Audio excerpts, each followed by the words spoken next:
नमस्कार मित्रमैत्रिणींनो. कागल विधानसभा मतदारसंघ हा निवडणुका जाहीर व्हायच्या कितीतरी आधीपासून चर्चेमध्ये होता. या ठिकाणी समरजित घाटगे जे भाजपकडून राष्ट्रवादी काँग्रेस पक्षाकडे आलेले आहेत आणि हसन मुश्रीफ जे राष्ट्रवादी काँग्रेस पक्षाकडून परत भाजप सोबत गेलेले आहे, या दोघांच्या विरोधामध्ये सामना पाहायला मिळतो आहे. आणि एक धक्कादायक जी गोष्ट समोर दिसते आहे सध्याच्या प्रचारामध्ये ती म्हणजे हसन मुश्रीफ हे प्रचाराला जात असताना आपल्या अल्पवयीन भाच्याचा नातवाचा उपयोग करत आहेत असं दिसतं आहे. त्यांच्या प्रचाराला गेल्याच्या नंतर तुम्ही पाहत असाल अनेक फोटो आणि व्हिडिओ त्याचे सोशल मीडियावर व्हायरल सुद्धा होत आहेत. तर सभेमध्ये फक्त ते आपल्या भाच्याला गाडीमध्ये घेऊन जातात असं होत नाही, तर स्टेजवर त्यांना फ्रंट लाईन मध्ये बसायला जागा मिळते. अल्पवयीन आहे, तो 13 वर्षाचा आहे, त्याला त्या ठिकाणी समोर बसायला लावतात, त्याला भाषण द्यायला लावतात. तो त्या ठिकाणी भाषणही करतो, माझ्या आजोबांना तुम्ही निवडून द्या. एखाद्या लहान मुलाचं असं बोलणं ऐकून समोरची लोक इमोशनल होतात हे आपल्याला माहिती आहे. आणि कुठेतरी समोरच्यांना इमोशनली ब्लॅकमेल करणं, एक लहान मूल म्हणते गड्या पोटतिडकीने म्हणतंय म्हणूनही अनेक लोकांच्या मनावर त्याचा परिणाम होत असतो. परंतु असं करणं हे कायद्याने गुन्हा आहे. आपल्याकडे तर कायदा असंच सांगतो की 14 वर्षापेक्षा खालच्या मुलांना कुठल्या प्रकारचा रोजगार देऊ नये. आता काही लोक म्हणतील की प्रचाराला जाणं हा काही रोजगार आहे का? नाही आहे. मात्र अशा प्रकारे इलेक्शन कमिशनच्या गाईडलाईन्स आहे की तुम्ही अल्पवयीनांचा उपयोग असा नाही करायला पाहिजे. आणि हसन मुश्रीफ यांच्याकडून हे केला जातो आहे. कुठल्या प्रकारची इन्सिक्युरिटी हसन मुश्रीफ यांना आहे माहिती नाही. हसन मुश्रीफ हे महाविकास आघाडीचं सरकार असताना मंत्री होते, ग्रामविकास खात्याचे मंत्री होते. त्यानंतर ते आधीपासून आपल्याला माहिती आहे राष्ट्रवादी काँग्रेस पक्षामध्ये ते होते. शरदचंद्र पवार यांच्यासोबत ते होते.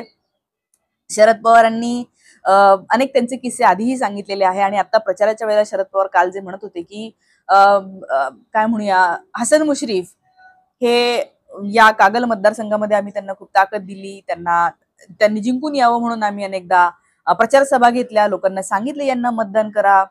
भाजपच्या विरोधामध्ये लोकांनी हसन मुश्रीफ यांना निवडून दिलं होतं. आणि आज निवडून आल्याच्या नंतर मधल्या काळामध्ये जेव्हा ईडीच्या नोटीस यायला लागल्या, ईडीचा धाक वाढायला लागला, तेव्हा हेच हसन मुश्रीफ ज्या लोकांच्या विरोधामध्ये लढले त्यांच्या सोबत जाऊन बसले. काल शरद पवार म्हणाले की जेव्हा ते भाजप सोबत गेले म्हणजे अजित पवार यांच्या सोबत गेले तेव्हा कानामध्ये येऊन शरद पवारांच्या हसन मुश्रीफ काहीतरी सांगितले. काय म्हणले हसन मुश्रीफ? कानात येऊन म्हणतायत की अहो आम्ही जर भाजप सोबत नाही गेलो तर आम्हाला तुरुंगात जावं लागेल, असं शरद पवारांच्या कानात हसन मुश्रीफ म्हणतात. माझं एक सांगणं आहे हसन मुश्रीफ यांना, तुम्ही तुरुंगात जाऊन यायला पाहिजे होतं. काय हरकत होती? संजय राऊत जाऊन आलेच ना, आज बाहेर आहे. काही झालं का? जर तुम्ही काहीही केलं नसेल चुकीचं, जर तुम्ही पूर्णपणे स्वच्छ कारभार केला असेल तर तुम्ही बाहेर येणार ना. तर इतकं धाडस जर मुश्रीफांनी दाखवलं असतं तर आज कागल मधल्या प्रत्येक नागरिकाने या गोष्टीचं कौतुक केलं असतं, अभिमान वाटला असता की नाही हा माणूस जेलमध्ये जाऊन आला. जसं संजय राऊत असतील किंवा आपले अनिल देशमुख असतील यांच्याबद्दल लोकांना वाटतं. 1 वर्षभर तो माणूस जेलमध्ये राहिला, किती दबाव होता भाजप सोबत जाण्याचा, पण ते गेले नाही. ते म्हणाले की मी काही केलेलं नाही, मी जेलमध्ये जायला तयार आहे. 1 वर्ष काय, मी 1000 वर्ष जेलमध्ये राहायला तयार आहे, मात्र या खोट्या लोकांच्या सोबत मी कधी जाणार आहे. याला म्हणतात महाराष्ट्र धर्म. आपल्या महाराष्ट्राच्या मातीनी हेच शिकवलेलं आहे, जे मुश्रीफ यांना जमलं नाही आणि त्यामुळे आता ते भाजप सोबत आहे. आणि त्याच्या विरोधामध्ये आहेत समरजित घाटगे, ज्यांच्यासाठी शरद पवारांनी प्रचार सभा घेतल्या, जोरदार त्यांचा तिथे प्रचार चाललेला आहे. आणि आता कुठेतरी या दोघांच्या एज मध्ये फरक आहे, कारण घाटगे हे तरुण आहेत, हसन मुश्रीफ वय त्यांचं जे आहे ते बरंच झालेलं आहे. म्हणजे मला हे म्हणायचं नाही की वय झालं म्हणून घरी बसावं, पण या ठिकाणी ते त्यांच्या नातवाचा अशा प्रकारे जे वापर करत आहे हे पाहवत नाही. आणि मला असं वाटतं कागलमधल्या नागरिकांना पण हे आवडत नाहीये.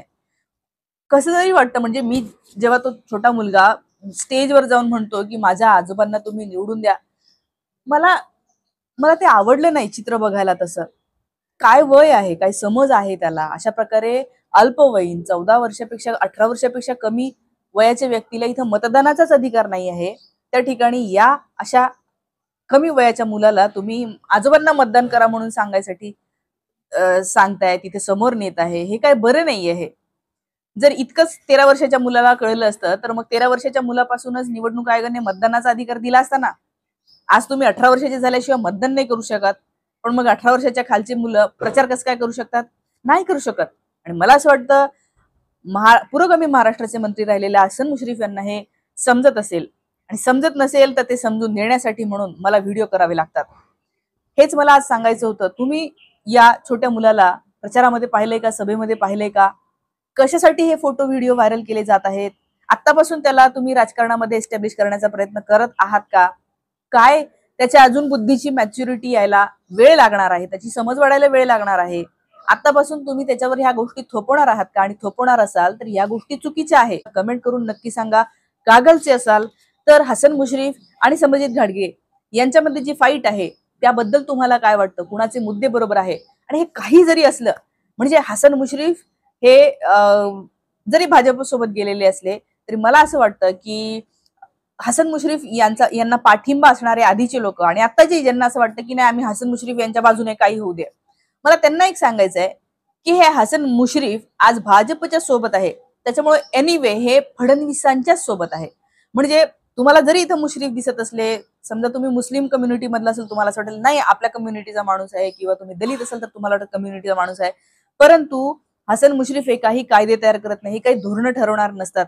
धोरण जर का ते भाजपसोबत असतील तर त्यांच्यावर जे काही सगळ्या गाईडलाईन्स येणार आहे, ते जे काही निर्णय घेतील हे सगळे भाजप आणि देवेंद्र फडणवीस यांच्या मतानुसारच घेणार आहेत. त्याच्यामुळे तुम्हाला जरी वाटत असलं की हे हसन मुश्रीफ आहेत, हे आपल्या कागलचे आहेत आणि त्यांनी याच्या आधी हे काम केलेलं, हे जरी सगळं असलं तरी भाजपसोबत जाणं म्हणजे महाराष्ट्र द्रोही लोकांसोबत जाणं. भाजपसोबत जाणे म्हणजे सतत खोटं बोलणाऱ्या लोकांसोबत जाणे. भाजपसोबत जाणे म्हणजे ढोंग करणाऱ्या नरेंद्र मोदी यांच्या सोबत जाणे. भाजपसोबत जाणे म्हणजे CAA NRC आणणाऱ्या लोकांसोबत जाणे. भाजपसोबत जाणे म्हणजे कुठल्याही गोमांस बाळगल्याबद्दल संशय घेऊन लिंचिंग करणाऱ्या लोकांसोबत जाणे. भाजपसोबत जाणे म्हणजे अशा लोकांसोबत जाणे ज्यांनी बिल्किस बानोवर बलात्कार करणाऱ्या लोकांचा सत्कार केलेला आहे. भाजपसोबत जाणे म्हणजे पुरोगामी महाराष्ट्राच्या तोंडाला काळं फासणाऱ्या लोकांसोबत जाणे.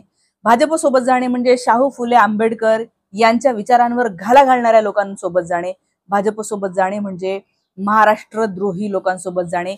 इतकीच गोष्ट तुम्ही लक्षात ठेवा. बटन दाबताना मुश्रीफांचं नाव आहे की काय हे पाहू नका. आपला हा उमेदवार कुणाबरोबर जाणार आहे एवढीच गोष्ट लक्षात ठेवा. आज मला हेच सांगायचं.